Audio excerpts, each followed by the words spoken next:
Chers frères et sœurs, salam alaikum wa rahmatullahi ta'ala wa barakatuh.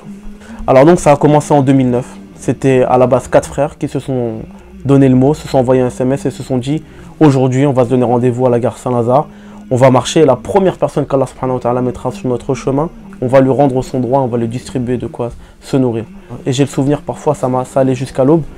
On continuait, on marchait, on distribuait.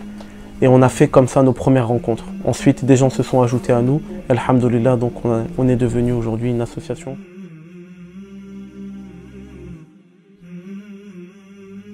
Derrière CDLP, je profite de cette vidéo pour les saluer et les remercier. Il y a énormément de monde, plusieurs milliers de personnes.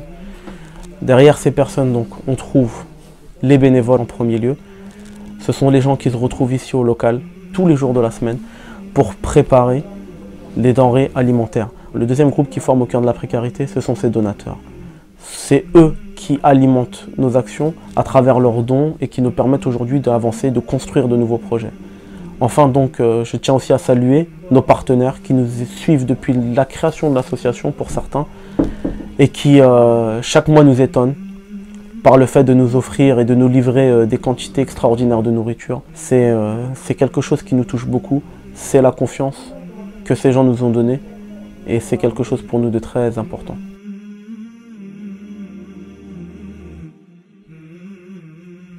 En vérité, tout ce qui nous motive réellement dans cette action, c'est uniquement puisé dans les valeurs de solidarité islamique. Aujourd'hui, on trouve par exemple dans le Coran près de 200 versets dans lesquels Allah subhanahu wa ta'ala condamne l'avarice et incite à l'aumône.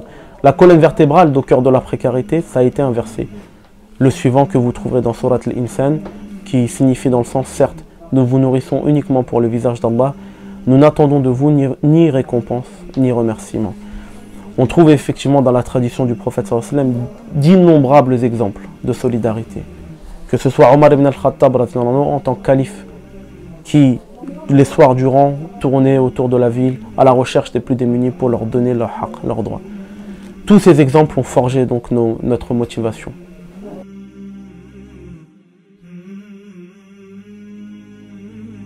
La plus grande difficulté qu'on rencontre n'est pas celle qu'on croit. La plus grande difficulté qu'on a, c'est l'impuissance en fait. C'est quand on se retrouve face à des scènes de la vie dans lesquelles on ne peut rien faire. Je vous raconte, il y a 2 semaines par exemple, je marchais en cours d'une maroute comme ça, et je rencontre sur une grille d'aération, il y avait 6 enfants âgés entre 2 et 6 ans. Comme ça, avec leurs parents, sur une grille d'aération, la nuit, 23 h dans le froid. Je regardais ces petites têtes, ça aurait pu être nos enfants, ça aurait pu être vos enfants, ça aurait pu être les enfants de n'importe qui. Ils avaient l'innocence devant eux. Et je repensais à la parole du prophète sallallahu alayhi wa sallam, qui dit Laysa minna man lam yarham saghiruna wa la yuwaqqir wa lam yuwaqqir kabirana. N'est pas des nôtres celui qui ne fait pas montre de générosité envers notre petit et n'honore pas notre grand. On rencontre aussi énormément de personnes âgées dans la rue. Et c'est quelque chose qui nous touche beaucoup. C'est là notre plus grande difficulté. C'est de cette impuissance. Et c'est ce qui nous pousse, non pas au lieu si vous voulez de nous décourager, c'est ce qui nous pousse à avancer encore plus et qui nous amène à continuer à construire des projets.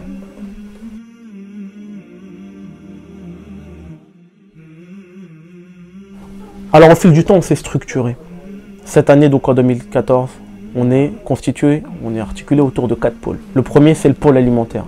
Le pôle alimentaire, comme son nom l'indique, qui répond à tous les besoins alimentaires.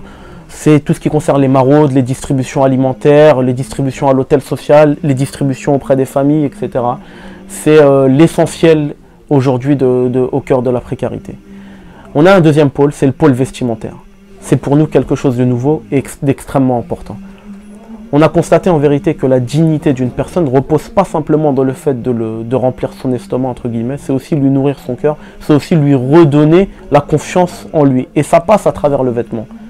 Quand vous avez quelqu'un qui tous les jours marche avec des chaussures, et on en a vu, l'une des chaussures est de taille 44 et l'autre est de taille 41 par exemple, et que ses vêtements sont déchirés, délabrés, l'image qu'il se renvoie de lui-même ne lui permet pas un retour normal dans la société.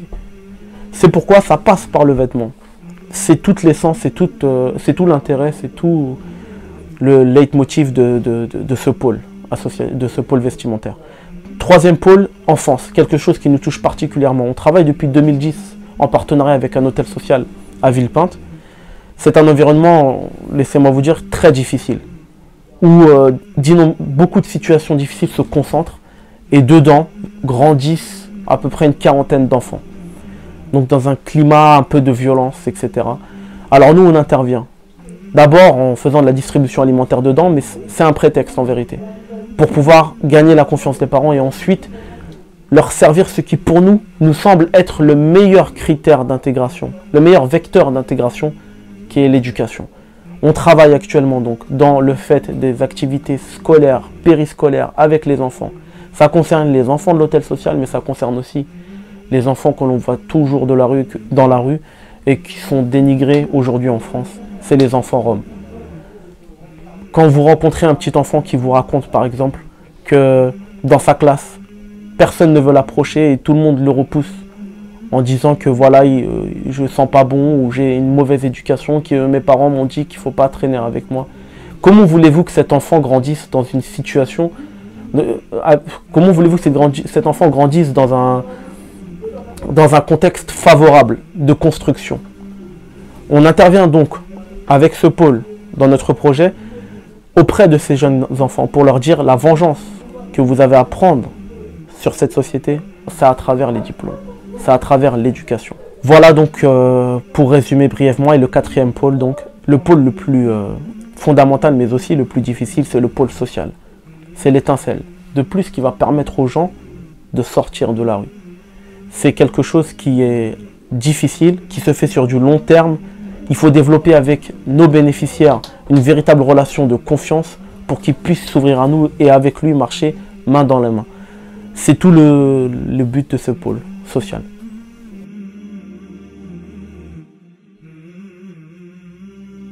Donc chaque cas est unique effectivement. Il y a des gens qui ont besoin de travail, d'autres qui ont besoin de logement. Mais avant tout, ce dont ils ont besoin, c'est d'écoute.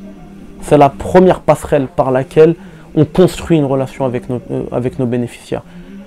Vous savez, on retrouve parfois dans la rue des gens qui avaient une situation très favorable, très aisée, mais qui du jour au lendemain, tout a basculé. Ne serait-ce que par un divorce, ne serait-ce que par un décès, ne serait-ce parce qu'à travers toutes les épreuves de la vie, nous, on est là pour leur redonner de la confiance. Nourrir le ventre, c'est bien. Moi, ce qu'on veut surtout, c'est nourrir le cœur de ces gens.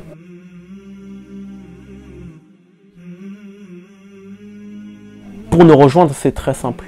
Un seul site, www.aucoeurdelaprecarité.com. Dedans, vous vous inscrivez en tant que bénévole pour rejoindre nos forces et vous êtes les bienvenus, Inch'Allah.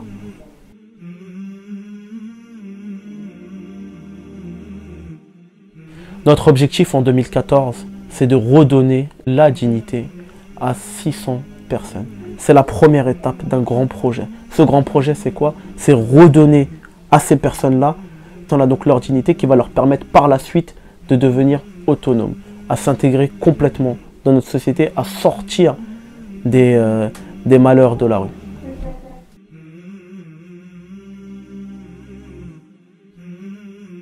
Donc les conseils que je donnerais aux gens qui voudraient agir avec nous et nous aider, je vous demande ça sincèrement, faites-nous des doigts.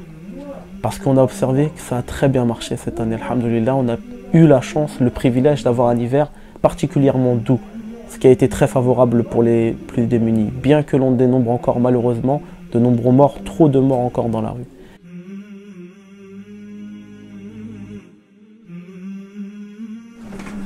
Une dernière chose que je voudrais partager avec vous, je vais vous raconter une histoire, donc très rapidement, Inch'Allah.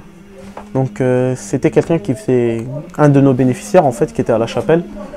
À la chapelle, il y a près de 280 bénéficiaires qui viennent le soir en fait pour bénéficier justement d'un plat chaud et d'un sandwich. Et il faisait partie d'eux.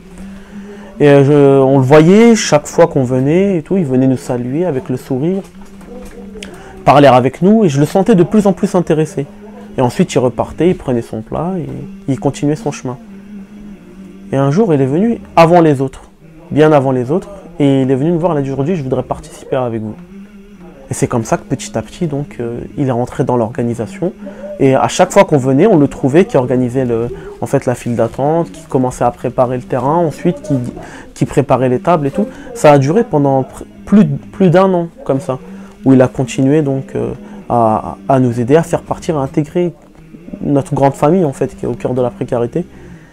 Et aujourd'hui, alhamdoulilah, donc ce frère il est sorti de la rue, il a son appartement, alhamdoulilah, et il a 2 travails. Et ça m'évoque un hadith du prophète sallallahu alayhi wa sallam, dans lequel il nous dit Man kana fi hajati akhihi kana Allahu fi hajatihi. Celui qui se met au service de son frère trouvera Allah à son service. Et ça, c'est un des premiers enseignements que l'on donnait dans l'association au cœur de la précarité quand on débutait. Quand on maraudait, quand on allait à la rencontre des plus démunis entre nous, on se faisait des rappels et celui-là figurait en bonne place. Voilà.